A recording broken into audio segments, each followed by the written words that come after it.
വിവാഹവും പങ്കാളിയെ കണ്ടെത്തലുമെല്ലാം വ്യത്യസ്ത രീതിയിലാണ് ലോകത്തിന്റെ പല ഭാഗങ്ങളിൽ നടക്കുന്നതെങ്കിലും ചില ആചാരങ്ങളെപ്പറ്റി കേൾക്കുമ്പോൾ ഇതെല്ലാം നടക്കുന്നത് ഈ നൂറ്റാണ്ടിൽ തന്നെയാണോ എന്ന് നമുക്ക് തോന്നിപ്പോകും.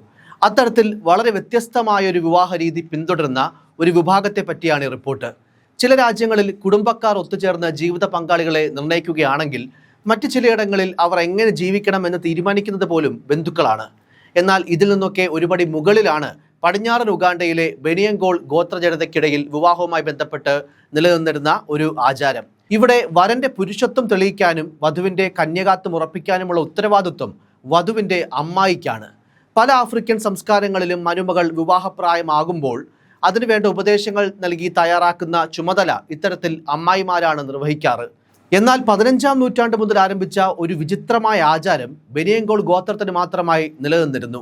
ഇവിടെ വധുവും വരനും ലൈംഗിക ജീവിതത്തിന് പ്രാപ്തരാണോ എന്ന് തെളിയിക്കുന്ന ചുമതലയാണ് വധുവിന്റെ അമ്മായിക്കുള്ളത്.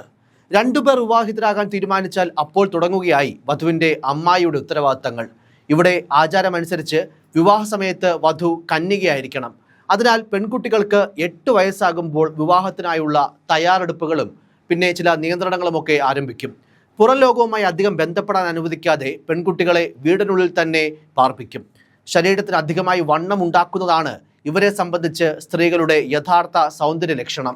അതിനുവേണ്ടി മാംസവും ധാന്യക്കഞ്ഞിയും പാലുമൊക്കെ പതിവായി ഇവരുടെ ഭക്ഷണക്രമത്തിൽ ഉൾപ്പെടുത്തും.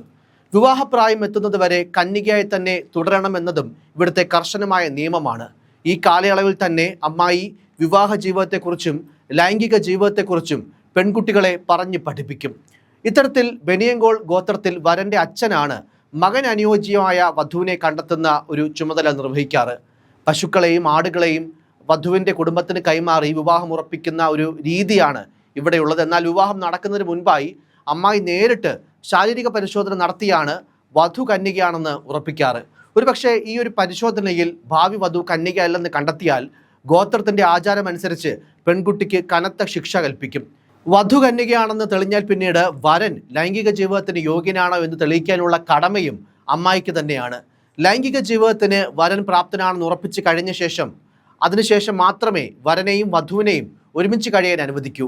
വരനെക്കുറിച്ച് കൂടുതൽ മനസ്സിലാക്കി അക്കാര്യങ്ങൾ വധുവിന് പറഞ്ഞു കൊടുക്കാനുള്ള ഒരു അവസരം കൂടിയായിട്ടാണ് ഈ ഒരു ഗോത്രവിഭാഗം ഈ ഒരു ചടങ്ങ് നടത്തുന്നത്.